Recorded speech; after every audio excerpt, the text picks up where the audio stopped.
नमस्ते दोस्तों। स्वागत है आपका हमारे चैनल मीना पर। आज हम लेकर आए हैं एक नई कहानी।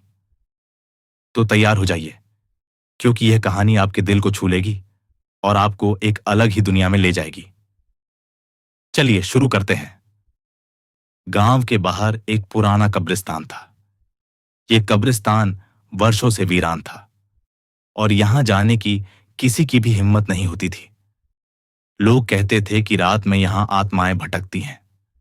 लेकिन एक दिन एक युवा पुरातत्वज्ञ समीर को इस कब्रिस्तान की खुदाई का काम मिला। उसके वक्त पर यह कार्य मात्र एक पुरानी कथा की खोज नहीं था, बल्कि उसके लिए यह एक नई खोज का अवसर था। समीर ने अपने काम की शुरुआत की। पहले दिन से ही उसे अजीब अनुभव होने लगे। किसी अज्ञात साया की गूंज, हिचकी और इधर-उधर चलने की आवाजें उसे लगातार परेशान करती रहीं। लेकिन समीर ने अपनी खोज को प्राथमिकता दी। उसने हिम्मत नहीं हारी और खुदाई जारी रखी। एक रात जब समीर अकेला वहां खुदाई कर रहा था, उसने एक पुराना बक्सा देखा। बक्सा ताबीज की तरह दिख रहा था। उस पर अजीब सी लिपि खुदी हुई थी। उसे यह अजीब लगा, लेकिन उत्सुकता ने उसे बक्सा खोलने के लिए मजबूर कर दिया। जैसे ही उसने बक्सा खोला, ठंडी हवा का झोंका उसे प्रभावित कर गया। वहां से एक गहरी आवाज निकली, तुमने मुझे बाहर क्यों निकाला? समीर भौचक्का रह गया। वह चिल्लाया कि कौन है तुम?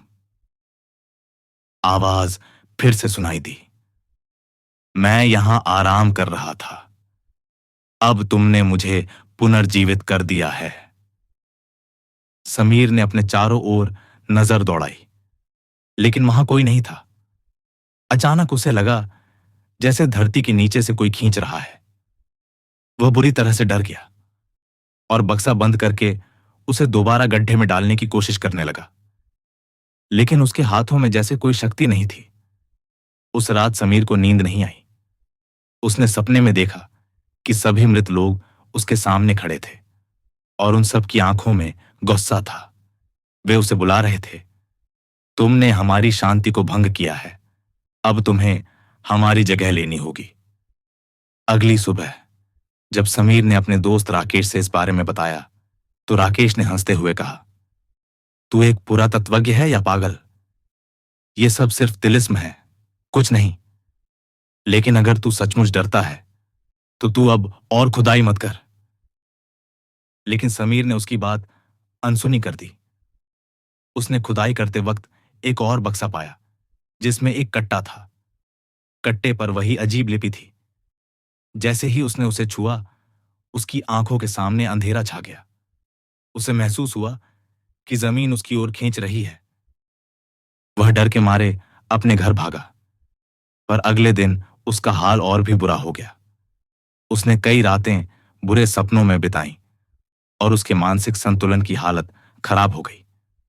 उसकी सोचने और समझने की क्षमता कम हो गई। एक दिन समीर ने गांव में अजीब अजीब घटनाएं देखने का दावा किया। लोग कहते थे कि कब्रिस्तान की आत्माओं ने समीर पर हावी हो गया है। गांव वाले अब उससे डरने लगे थे। धीरे धीरे उसकी शक्ल भी बदलने लगी। उसकी आंखों में एक अजीब सी चमक आ गई थी। आखिरकार एक रात गांव में एक बहुत बड़ी आवाज गूंजी और सब लोग डर के मारे अपने घरों में छिप गए। अगली सुबह जब लोग बाहर निकले, तो वह अनोखा दृश्य देखकर दंग रह गए।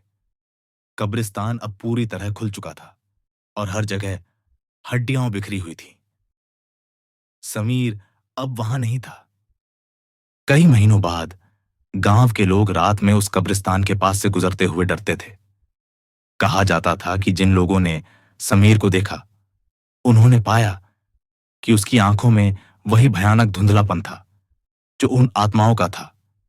लोग उसे कब्रिस्तान का पिछले समीर कहने लगे।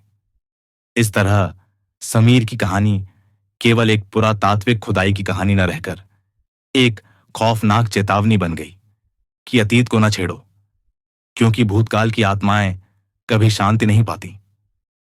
कब्रिस्तान फिर से वीरान हो गया, लेकिन लोगों के दिलों में उसका खौफ हमेशा के लिए बस गया। दोस्तों, अगर आपको ये कहानी पसंद आई तो इस कहानी को लाइक करें, शेयर करें और हमारे YouTube चैनल मीना को सब्सक्राइब करें। धन्यवाद।